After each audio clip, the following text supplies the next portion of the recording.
नमस्कार, मैं हूं अनिल रॉयल। रॉयल ब्रिटेन के यूट्यूब चैनल में आपका स्वागत है। आज हम ऐसे मुद्दे पर चर्चा करने जा रहे हैं जो सीधे सीधे आपसे और हमसे जुड़ा है। जो वीडियो सुन रहे हैं, हर व्यक्ति चाहे वो किसी भी गठबंधन का समर्थक हो, इस मुद्दे से प्रभावित जरूर है। वो बाहर सार्वजनिक रूप से स्वीकार करे न स्वीकार करे, पर जब घर में जाता है तो स्वीकार जरूर करता है कि ये मुद्दा उसके जीवन को कहीं ना कहीं प्रभावित जरूर करता है। हम चर्चा कर रहे हैं बढ़ती हुई महंगाई की, बढ़ती हुई बेरोजगारी की, और उसी अनुपात में आपकी घटती हुई जेब की। एक सर्वे आया है जो देश की अर्थव्यवस्था पर और आपकी मेरी जेब के बारे में चर्चा करता है, लोगों की राय लेके आता है। उस सर्वे में आया है, पूछा गया कि अगले 6 महीने में आप देश की अर्थव्यवस्था को कैसा देखते हैं।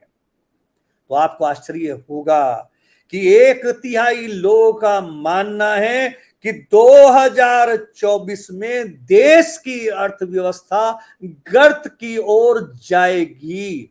ये हम नहीं कह रहे हैं, ये वो सर्वे कह रहे हैं जो इंडिया टुडे ग्रुप ने कराया है देश की अर्थव्यवस्था को लेकर। जी हां, 2021 के जनवरी महीने में 41% लोग मानते थे कि देश की अर्थव्यवस्था सुधरेगी।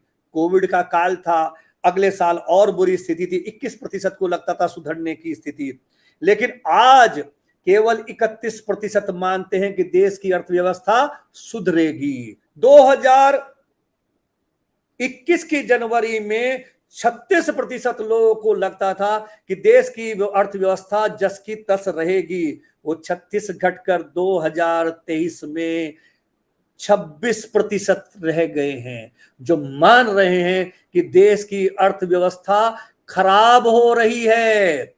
2021 में 17% लोग मानते थे कि देश की अर्थव्यवस्था बदतर होने की तरफ से, उन्हें आप विपक्ष के आदमी कह सकते हैं, लेकिन आज दुगने यानी कि 34% लोग ये मानने लगे हैं कि देश की अर्थव्यवस्था बदतर होती जा रही है।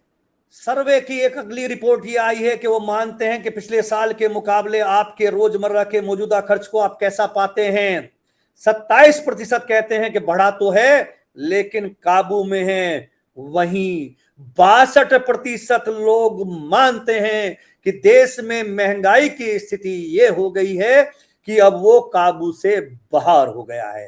3% लोग अभी चुप हैं जो किसी वजह से नहीं बोले, लेकिन 62% देशवासी आज की स्थिति में ये मानने लगे हैं कि देश में जो मौजूदा महंगाई की स्थिति है उससे उनकी जेब की हालत खराब है और काबू से बाहर हो गई है। लोगों से एक अगला सवाल यह पूछा गया कि यदि महंगाई बढ़ी है तो क्या आपके आमदनी बढ़ी है। अगस्त 2021 में जब यह सवाल पूछा गया था तो लोगों ने यह कहा था कि 48-49% कि जस की तस रहेगी, सब बराबर रहेगी। आज जब पूछा गया तो 33% लोग कह रहे हैं कि उनकी आमदनी बदतर होगी। केवल 22% इस उम्मीद पर हैं कि उनकी आमदनी सुधर सकती है। 36% को उम्मीद है कि जस की तस रहेगी और वो अपना गुजारा कर पाएंगे। हमने देखा होगा कि लाखों लाखों लोग हर राज्य में सरकारी नौकरी में है। कभी क्या आपने पहले देखा था कि किसी को नियुक्ति के लिए अपॉइंटमेंट लेटर दिया जाता था, उसके लिए आयोजन होते थे। आज 100-250 लोगों को भी प्रदेश में अगर कहीं नियुक्ति दी जा रही है तो उसके लिए पूरे प्रदेश में आयोजन किया जाता है। 2-2, 4-4 लोग जिले से छांटे जाते हैं तो उनके लिए बाकायदा इवेंट आयोजित किए जाते हैं। बड़े बड़े दावे किए जाते हैं कि देश में रोजगार बढ़ा है। इस पर भी इस सर्वे में एक सवाल किया गया कि क्या मोदी सरकार रोजगार सृजन में कामयाब हो पाई है। तो आपको सुनकर आश्चर्य होगा, 30% कहते हैं हाँ रोजगार मिला है, वहीं 45% कहते हैं कि नहीं मिला है। यानी कि कोई रोजगार विस्तार, 45% लोगों को देश में रोजगार सृजन की कोई संभावना नजर नहीं आई है। देश में बढ़ती बेरोजगारी चिंता का विषय है। आपके मेरे घर में भी यदि कोई बच्चा बेरोजगार है तो निश्चित रूप से भले ही नेता कुछ भी दावा करते हो, चिंतित आप रात को बिस्तर पर लेटकर जवान बेटे बेटी के रोजगार को लेकर चिंतित जरूर होते हैं कि यदि आज आपने आंख बंद कर ली तो कल इसका भविष्य क्या होगा। देश में 18 से 24 आयु वर्ग के 81% नौजवान ये मानते हैं कि देश में बेरोजगारी की हालत बहुत खराब है और अब चरम चिंता तक पहुंच गई है। देश में बढ़ती बेरोजगारी को लेकर पूरे समाज में निराशा का माहौल है। सार्वजनिक रूप से भले स्वीकार न करे जो वर्तमान सरकार का समर्थक है, पर घर में बैठकर तो वो भी अपनी पत्नी के बच्चों के सामने स्वीकार करता है कि हाँ, रोजगार की कमी है, बेरोजगारी बढ़ रही है। देश में 56% लोग मानते हैं कि देश में बेरोजगारी की हालत बहुत गंभीर है, जबकि 16% मानते हैं कि कुछ हद तक गंभीर है। 12% यह है कि कोई चिंता नहीं, जो होगा देखी जाएगी। लेकिन 72% लोग गंभीर और बहुत गंभीर मान रहे हैं। यदि देश के 72% लोग बेरोजगारी को लेकर चिंतित है तो सरकारों को भी चिंतित होना चाहिए।